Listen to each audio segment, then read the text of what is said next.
샬롬, 샬롬. 마이크가 약간 울리는 것 같네요. 오늘은 3월 3일입니다.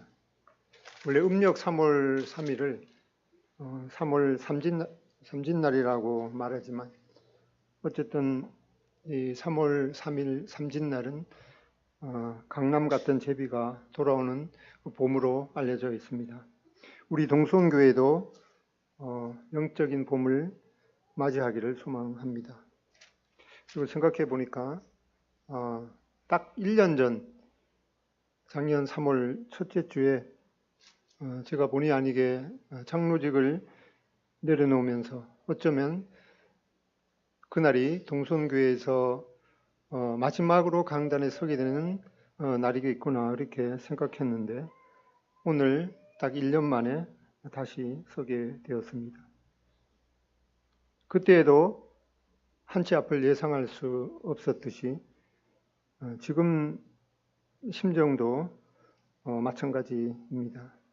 다만 주께서 뜻하시는 그곳에 제가 있기를 원할 따름입니다.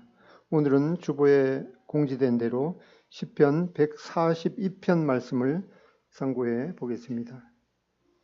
구약성경 904쪽입니다. 904쪽입니다.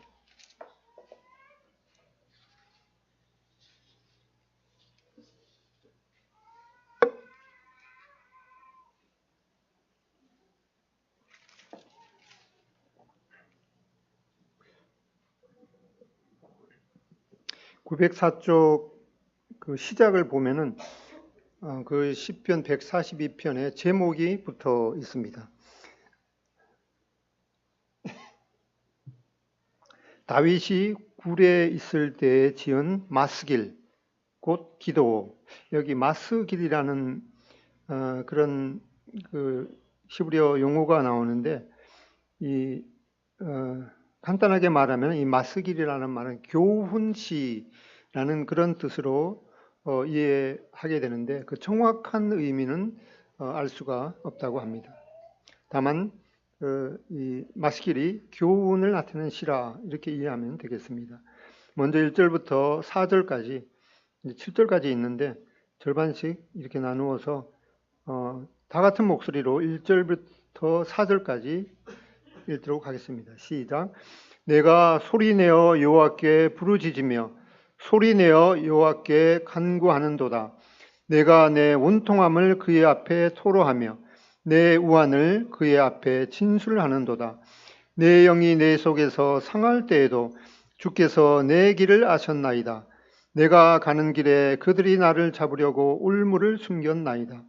오른쪽을 살펴보소서. 나를 아는 이도 없고 나의 피난처도 없고 내 영혼을 돌보는 이도 없나이다. 예, 이제 5절부터 끝까지 계속해서 읽겠습니다. 시작. 여호와여, 내가 주께 부르짖어 말하기를 주는 나의 피난처시요 살아있는 사람들의 땅에서 나의 분깃이시라 하였나이다. 나의 부르짐을 들으소서. 나는 심히 비천하니이다. 나를 비방하는 자들에게서 나를 건지소서. 그들은 나보다 강하니이다. 내 영혼을 옥에서 이끌어내사 주의 이름을 감사하게 하소서. 주께서 나에게 갚아 주시리니 의인들이 나를 두루리이다. 오늘 마침 그 어린이 주일학교에 참석했는데 하필 어린이 주일학교에서 가르쳤던 그 말씀이 이 사울이 시기심으로 다윗을 죽이려는 내용을 배우고 있었습니다. 그래서 오늘 이 같은 내용 본문 말씀이 우리 동수원교회 선포되기를 성령께서 인도하시는구나 라는 확신을 갖게 되었습니다. 먼저 말씀을 시작하기에 앞서서 감히 제가 다윗과 동일시해서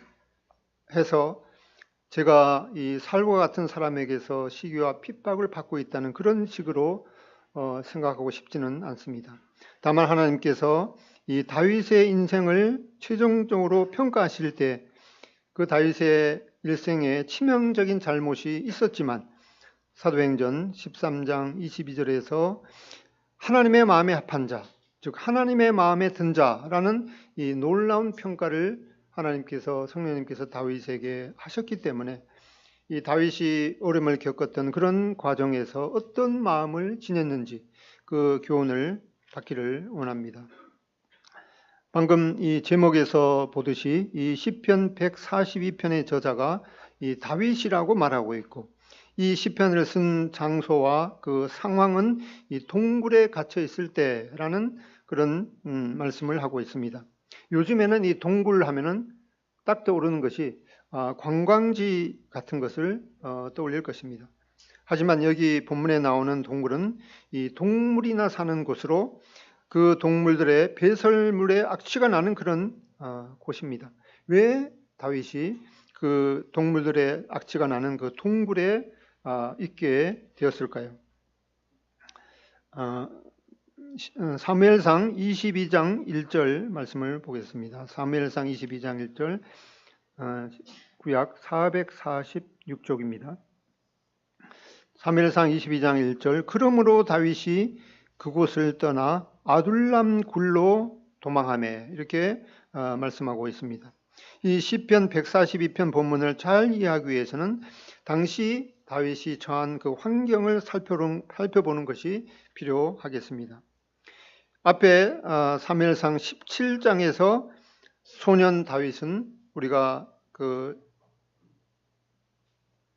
잘 아는 대로 그 다윗이 물맷돌로 이 블레셋 거인 골리앗을 쓰러뜨리는 그런 그 후에 이제 다윗이 그 골리앗 장수의 머리를 들고 이제 오면서 이제 그 사울은 그 다윗을 자신의 군대 장관으로 임명했습니다.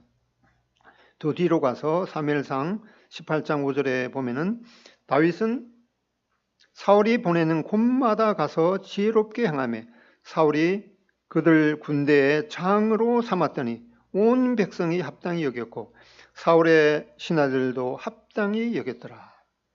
그 후에 이 사울 왕은 백성들이 다윗을 칭송하는 노래를 듣게 되었습니다. 18장 7절, 사무엘상 18장 7절, 사울의 죽인 자는 천천히요 다윗은 만만이로다 한지라. 그런 이 백성들이 다윗을 칭송하는 그런 노래를 듣게 되었을 때 8절에 사울이 그 말에 불쾌하여 심히 노하게 되어서 이제 악한 영에 사로잡히게 되었고 이 시기심에 사로잡혀서 이제 다윗을 죽일 마음을 품게 되었습니다. 18장 10절에 보면은 그 이튿날 하나님께서 부리시는 악령이 사울에게 힘있게 내리매 그가 집 안에서 정신없이 떠들어대므로 다윗이 평일과 같이 손으로 수금을 타는데 그때에 사울의 손에 창이 있는지라. 11절, 그가 스스로 이르기를, 사울이 스스로 이르기를 내가 다윗을 벽에 박으리라 하고 사울이 그 창을 던졌으나 다윗이 그의 앞에서 2번 피하더라. 이 다윗은 사울의 그 어두운 영을 가볍게 해주기 위해서 이 수금을 연주하고 있었는데 갑자기 날카로운 창이 날아왔습니다. 다윗은 가까스로 창을 피해서 목숨을 구했지만은 그런 일이 2번이나 있었다고 말씀하고 있습니다. 그런데도 사울은 하나님께서 다윗과 함께 하신다는 것을 알게 되었고 다윗을 두려워하게 되었다고 말씀하고 있습니다. 14절, 다윗이 그의 모든 일을 지혜롭게 행하니라. 여호와께서 그와 함께 계시니라.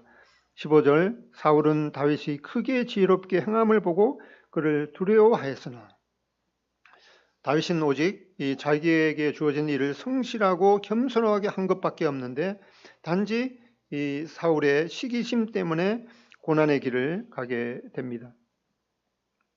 18장 28절에 보면은 여호와께서 다윗과 함께 계심을 사울이 보고 알았고 사울의 딸 미갈도 그를 사랑하므로 29절, 사울이 다윗을 더욱더욱 두려워하여 평생에 다윗의 대적이 되니라.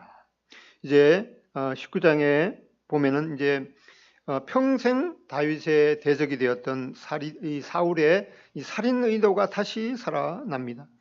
사무엘상 19장 9절에 사울이 손에 단창을 가지고 그의 집에 앉았을 때 여호와께서 부리시는 악령이 사울에게 접하였으므로 다윗이 손으로 수금을 탈 때 사울이 단창으로 다윗을 벽에 박으려 하였으나 그는 사울의 앞을 피하고 사울의 창은 벽에 박힌지라 다윗이 그 밤에 도피하며.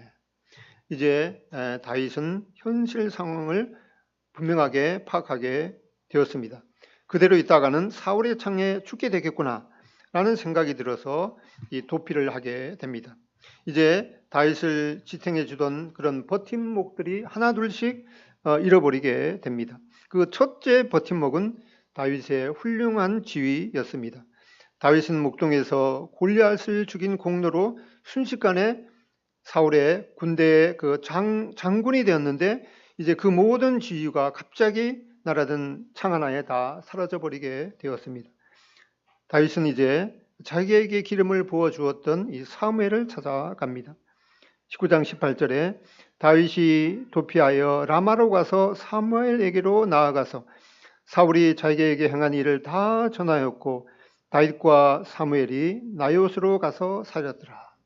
이제 이 다윗은 자기에게 기름을 부어 주었던 사무엘에게 가서 이제 숨 좀 돌리구나 싶었는데 이 누군가가 사울에게 다윗이 라마 나요스에 있더이다 라고 고자질을 했습니다. 20장 이제 사무엘서 20장 1절에 보면 다윗이 라마 나요스에서 도망하여 요나단에게 이르되, 그런 과정에서 다윗은 그가 의지하였던 또 하나의 버팀목인 이 정신적인 지주였던 이 사무엘을 잃게 되었습니다. 앞에 18장에 보면은 이스라엘과 유다는 다윗을 온 이스라엘과 유다는 다윗을 사랑하였으니라고 사무엘상 18장 16절에 말하고 있지만 점차적으로 다윗은 이 다윗을 추앙했던 사람들, 그가 의지했던 모든 것들을 잃고 있었습니다.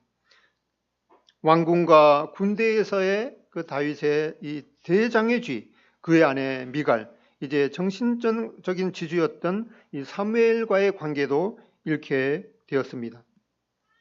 20장 1절 후반에 보면 내가 무엇을 하였으며 내 죄악이 무엇이며 너의 아버지 앞에서 나의 죄가 무엇이기에 그가 내 생명을 찾느냐. 이렇게 다윗은 이 절친 요나단을 찾아가서 자기 심정을 토로합니다. 내가 뭘 잘못했기에 너희 부친 사울이 나를 이렇게 추적해서 죽이려고 하느냐. 그 말을 듣고 요나단은 우리 아버지 사울이 그럴 리가 없다. 아마 오해일지도 모른다. 내가 그 상황을 이제 자세히 알아보겠다 하고 실제 알아보니까 이 요나단도 인정하기 어려웠지만은 자기 아버지 사울이 다윗을 죽이려고 하는 그 의도가 분명히 보인다는 것을 알게 되었습니다. 그리하여 이제 사무엘상 20장 42절 요나단은 다윗과 맹세하면서 그 유명한 말씀, 여호와께서 영원히 너와 나 사이에 계시리라 라는 다짐을 하게 되었고, 이제 그 후로 다윗은 이 절친 요나단과도 함께 지낼 수 없게 되었습니다. 그의 이 절친 친구마저 이제 친구와의 관계마저 잃게 되는 그런 그 경험을 다윗이 하게 되었습니다. 그리고 나서 다윗은 이제 마지막 손실을 겪게 됩니다. 다윗은 이제 자존감마저 잃어버리게 됩니다. 어쩌면 그것은 다윗이 붙잡고 있던 이 마지막 버팀목일 수가 있습니다. 이제 다윗은 인생의 가장 밑바닥까지 이르게 되었습니다. 사무엘상 21장 10절에 보면은 그날에 다윗이 사울을 두려워하여 일어나 도망하여 가드 왕 아기스에게로 가니, 여기 가드 왕이라는 말에 주목할 필요가 있습니다. 이 가드는 어떤 곳입니까? 가드. 사무엘상 17장 4절을 살펴볼 필요가 있습니다. 사무엘상 17장 4절 여기는 한번 찾아볼 필요가 있습니다.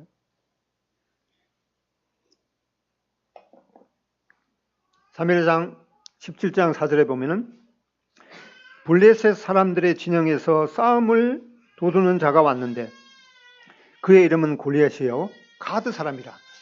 이 다윗은 하필 그 많은 장소 중에서 이 골리앗의 고향인 가드로 가서 그 가드 왕인 이 아기스를 아련하기를 청하다니 다윗의 자존심이 완전히 바닥이 난 셈인 것을 보게 됩니다.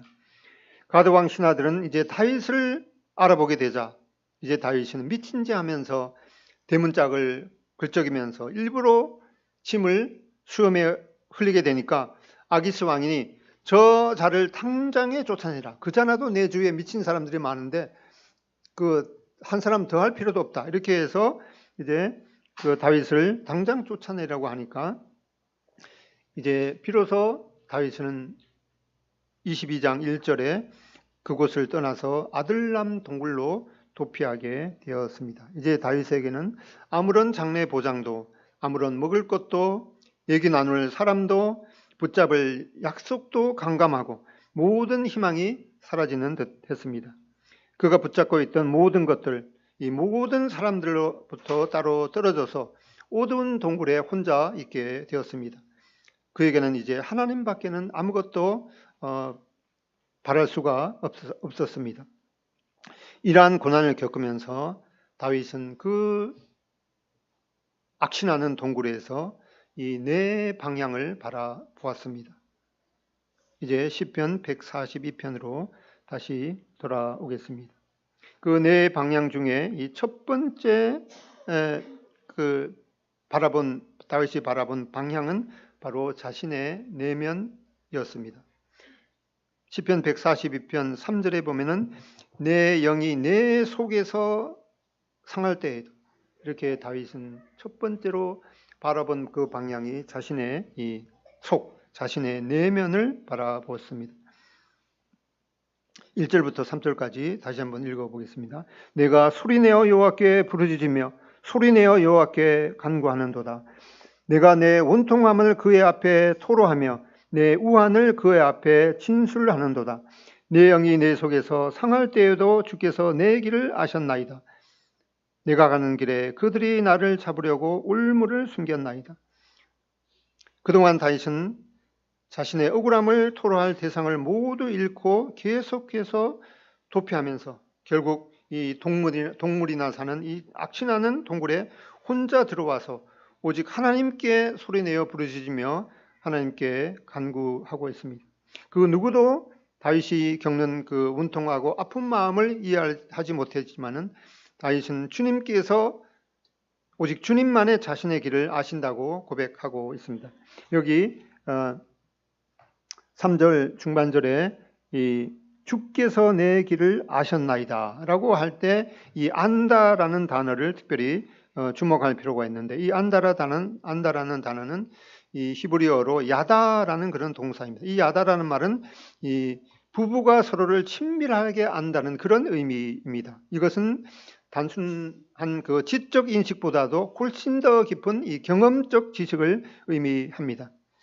하나님은 다윗이 비록 억울하게 도피하는 상태이지만 그의 길에 다윗과 함께 하시며 다윗과 친밀한 관계를 맺으신다는 것을 암시하고 있습니다. 다윗의 대적들인 사울과 그의 부하들은 짐승처럼 다윗을 잡으려고 올무를 숨겼습니다. 다윗은 이 다 포기하고 싶은 상태에서 하나님을 우러러보며 그분에게 이 마음의 닻을 내리게 됩니다. 일단은 자신의 내면을 살피면서 자기 반성과 이 하나님 앞에서의 이 회개가 필요한 것을 보게 됩니다.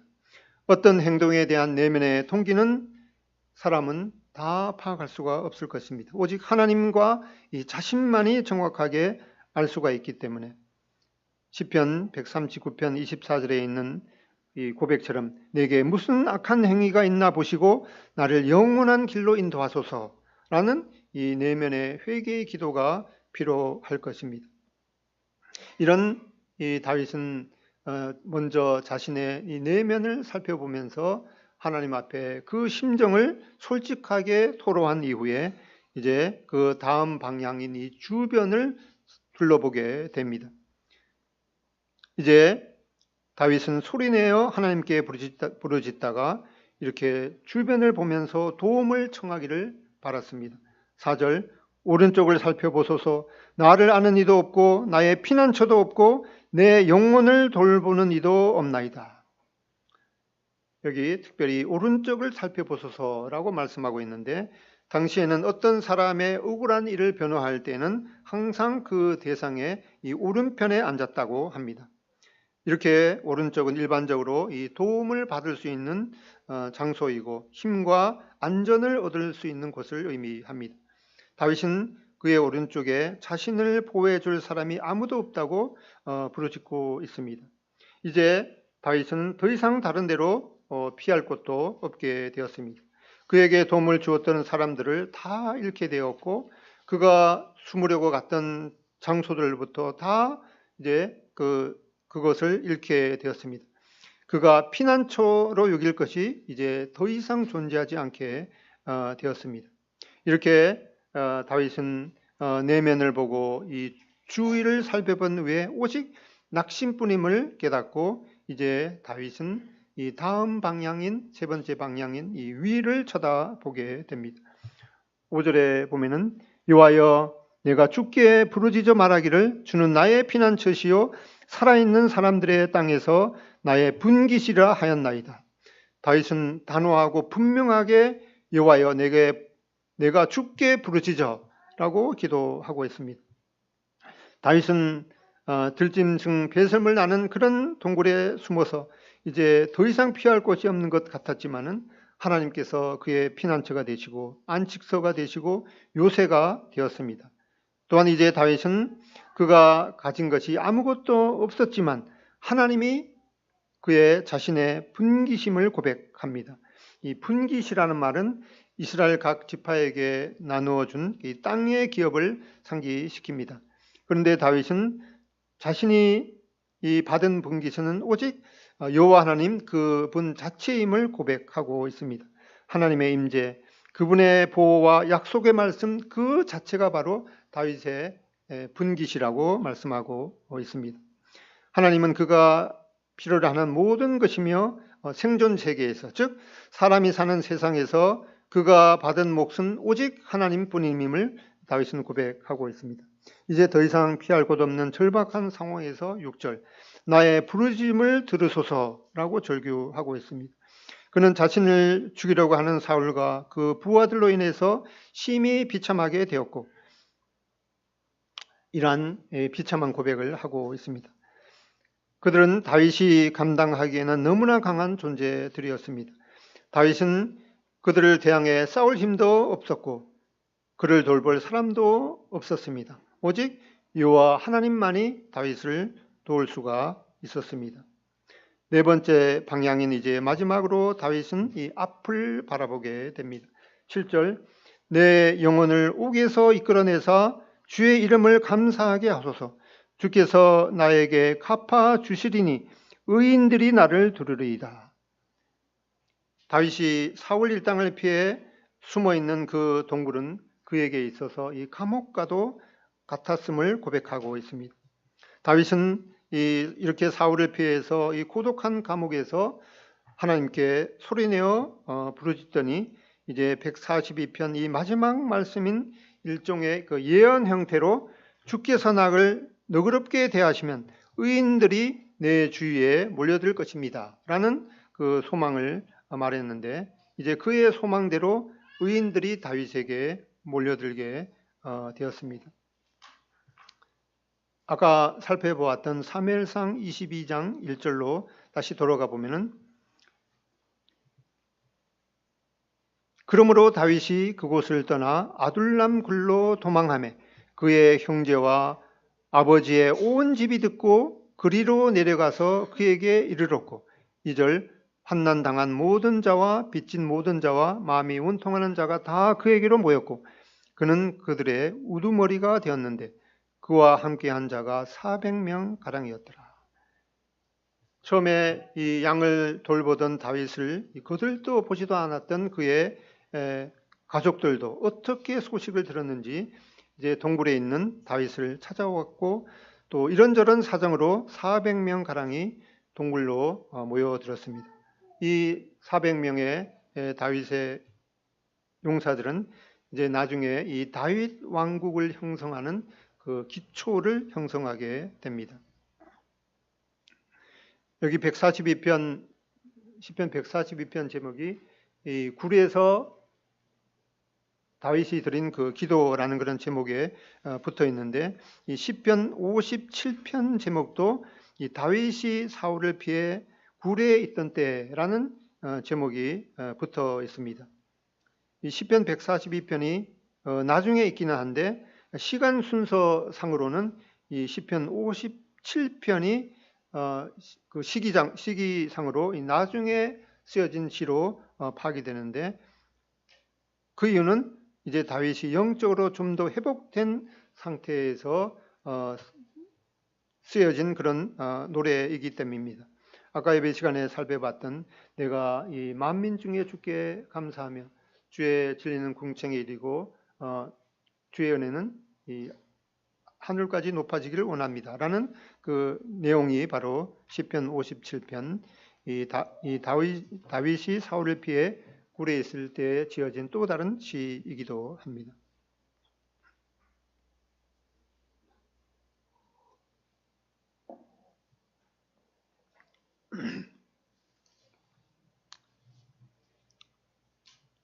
제가 작년 3월 그 첫 주에 이 온갖 어떤 면에서 비난을 받고 그 자리에 계속 있는다는 것은 이 뻔뻔하게 느껴졌기 때문에 이 장로직을 내려놓게 되었습니다.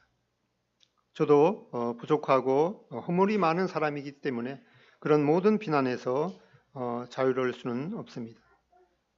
그로부터 4월부터 이 화성에 있는 이 종이 만드는 공장에 취업을 해서 월요일부터 이 금요일까지 이 중국 노동자와 함께 2명이 이 컨테이너에서 숙식하며 아침 7시부터 거의 12시간을 노동을 했습니다. 그곳은 저에게 있어서 주중에 이 가족과 떨어져 지냈던 동굴과 같았고, 이 폐목재를 주어서 주먹 반만하게 부셔서 이 우드칩을 만드는 일이라서 어쩌면 예레미야 18장에 이 토기장이가 농로에서 진흙을 자기 의견에 좋은 대로 다른 그릇을 만드는 그런 장소처럼 생각되었습니다. 그곳에서 그 동굴과 같은 장소에서 바라본 저의 내면 성찰은 무엇보다도 교회는 근본적으로 이 사단과의 영적 싸움터라는 이 엄연한 현실을 저부터 직시하지 못하고 또 신중하게 그런 어려움을 대처하지 못했고, 먼저 이 기도와 말씀에 전심으로 투자하지 못한 그런 책임을 통감했습니다. 작은 목자인 제가 그 오전 밤 동안 이 양들이 잠들어 있을 때 우리의 이 비로 인해서 물이 새는 데는 없는지 미리 방비하지 못했고, 또 추울 때 찬바람이 들어오는지 살펴서 구멍을 미리 메우지 못했고, 아침에 양들이 들러 나갈 때면은 이 외부로부터 오는 그런 위험한 상황은 없는지 늘 살피고 하나님의 도우심을 구해야 하는데 그러지 못했습니다. 혹자는 제가 어떤 성도를 후욕했다고 계속 발목을 잡았지만 늦게나마 그 오명을 벗은 것에 감사하게 됩니다. 두 번째, 그곳에서 바라본 저의 주변은 참담했습니다. 저를 변호해 주는 사람이 거의 없이 집을 떠나서 화성에 있는 공장으로 오게 되었습니다. 아침 5시에 일어나서 5시 30분에 아침을 먹고 7시가 되면 사실상 일이 시작되었습니다.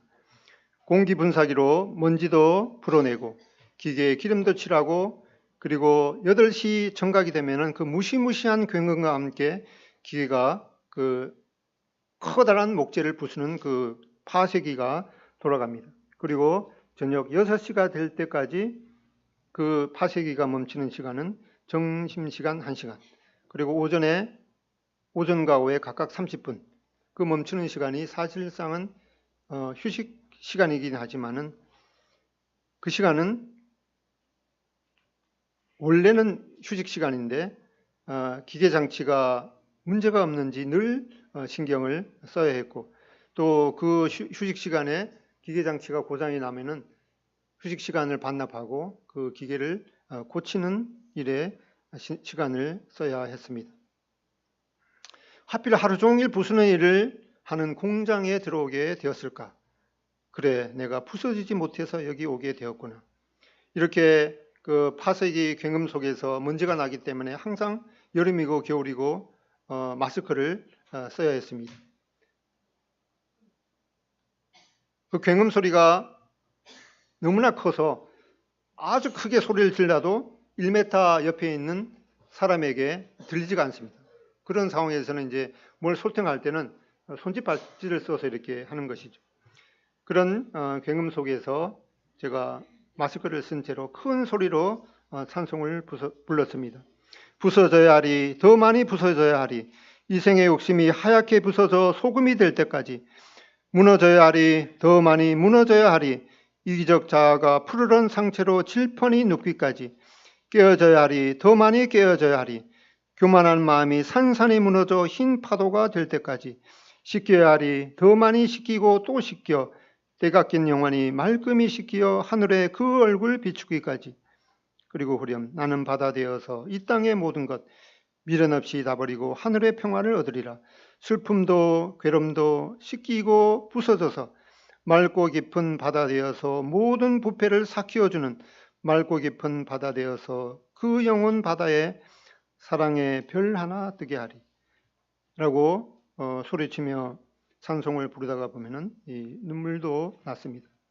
그런 일상을 한 6개월 정도 하다가 일하던 중에 이 벨트 라인에서 내려오다가 넘어져서 인대와 연골이 파열되어서 이 전치 8주 진단을 받게 되어서 이 수술을 받게 되니까 뭐 인정사정 없이 그 공장에서도 그만두라는 그런 압박을 가해서 공장을 그만두게 되었습니다.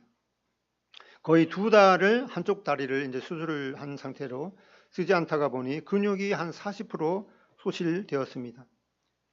이제 어느 정도 낫고 나서 작년 11월부터 수원 제가 졸업한 그 모교에서 아침 5시부터 오후 3시 반까지 학교를 청소하는 이 미화원 일을 그것도 어렵게 구하게 되었습니다. 그래서 제 신체에 문제가 없다는 것을 보여주기 위해서 조심해서 일했지만은 계단을 내려올 때나 무슨 물건을 들 때 어색한 면을 분명히 보였기 때문에 근로계약서에 기록된 대로 이제 3개월 수습 기간이 만료되는 날에 그만 나오라는 일종의 해고 통보를 받게 되었습니다. 제가 졸업한 학과가 이 순수 학문을 하는 거라서 이 노년의 이 돈벌이와는 상당히 거리가 있는 것 같았습니다. 그리고 보름 정도 이 집에서 밥만 축 내다가 이 설날 다음부터 가락시장 미화원에 재취업하게 되었습니다. 이 요즘에 이 지자체에서 임용하는 그 미화원은 일종의 그 공무원에 속하기 때문에 보수도 높고 또 상당히 인기 직종 중에 하나에 속합니다. 그래서 면담을 하게 될 때 여기는 자기 몸을 잘 관리하며 다치지만 않으면 나가라고 하는 법은 없습니다. 그렇게 말하더라고요.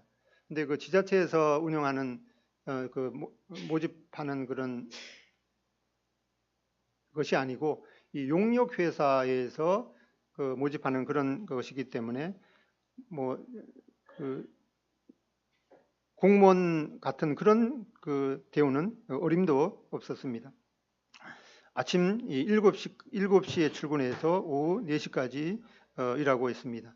시장 그 특성상 소위 빨간 날이나 토요일과는 전혀 상관없이 정상적으로 일해야 하고 심지어 주일에도 돌아가면서 일을 해야 됩니다. 지난 금요일, 3일 전이죠. 지난 금요일 저녁에 퇴근하려는데 갑자기 내일 모레 주일날 일해야 됩니다. 이렇게 하더라고요. 제가 일터에서 거의 말은 안 하고 누가 뭐라고 하면 예 이렇게 고개 숙이면서 일만 하니까 만만하게 보였는지 일을 시작한 지 갓 3주가 지나는 사람에게 주일날에 당직을 하라는, 그것도 이틀 전에 이렇게 통보하는 건 이거는 아니구나 싶어서 못합니다 이렇게 하니까 그래도 그거는 받아주더라고요. 앞으로 제가 한 달여 만에 주일날 안 보이면은 오늘은 이강욱 형제가 가락시장에서 청소를 하고 있구나 이렇게 여기시면 되겠습니다. 세 번째로 그 일터에서 제가 이러면서 이 바닥을 내려다보면서 쓰레기를 주어야 했지만은 마음은 늘 윗방향을 바라봐야 되겠다고 다짐하게 되었습니다. 매일 아침 5시에 일어나서 아침밥을 먹자마자 대중교통으로 출근하기 때문에 이 시간을 도대체 어떻게 유용하게 보낼까 생각하다가 이제 핸드폰 앱으로 들을 수 있는 이 오디오 성경을 듣고 있는데, 요즘은 출근을 하면서 이제 출근하기 딱 시작하면 10편 1편부터 시작해서 이제 돌아가는 데까지 듣고 있습니다. 일하다가 보면은 이 차 소리, 사람 소리 시끄럽기도 하고, 한편으로는 이 세 사람이 조를 이루어서 같이 일하기 때문에 옆에 사람이 뭐라고 하는지도 잘 들어야 됩니다. 그렇기 때문에 이 말씀을 들으면서 한 30% 정도는 그냥 뭐라고 그 말씀이 잘 들어오지는 않습니다. 그래도 중간중간 제 심금을 울리는 시편 기도의 내용을 생각하면서 이 나지막히 읊조리기도 합니다. 시편 내용을 통해서 제 마음에 화답되는 그런 기도의 내용을 제 마음에 새기면서 시편 20편 4절 너의 마음의 소원대로 허락하시고 너의 모든 계획을 이루어 주시기를 원하노라 라는 기도에 아멘으로 응답하기도 합니다.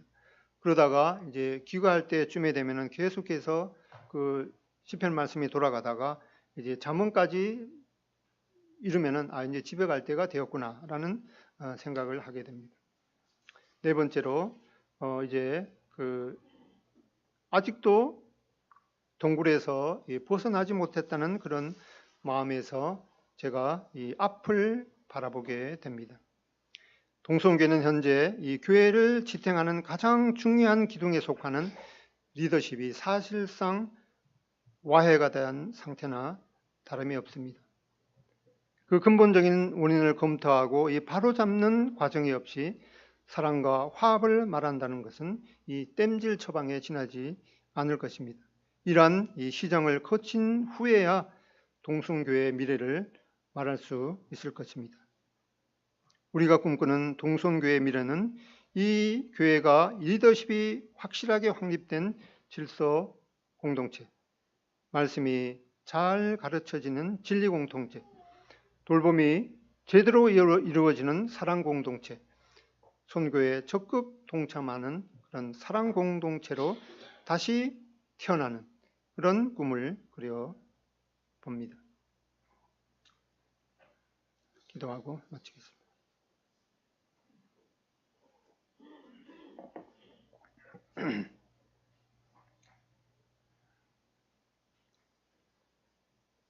아버지 하나님, 이렇게 하나님의 말씀을 대언한다는 것은 참 너무나 두려운 일입니다. 짧은 인생을 사는 우리 인간이 영원하신 그 하나님의 뜻과 계획을 이해하기가 참 바다에서 강물을 퍼내는 그러한 일에 지나지 않는 것을 고백을 드립니다. 다윗의 삶을 통해서도 보게 될 때 이 다윗은 참 그가 원하지도 않고 또 이해할 수도 없는 그런 이 고난을 겪으면서 다윗이 의지했던 것들이 하나둘씩 이제 잃어버리게 되고 동굴에 갇혀서 오직 하나님만 바라보게 되는 그런 과정을 통해서 하나님께서 다윗을 하나님의 마음에 합한 자로 빚어가시는 그런 과정을 저희들이 보게 됩니다. 이 동손교회를 참 불쌍히 여겨 주시기를 기도드립니다. 리더십이 확립된 그런 질서 공동체로, 말씀이 잘 가르쳐지는 진리 공동체로, 돌봄이 제대로 이루어지는 사랑 공동체로, 선교에 적극 동참하는 그런 생명 공동체로 다시 새롭게 해주시기를 간절히 기도드립니다. 예수님의 이름으로 기도드립니다.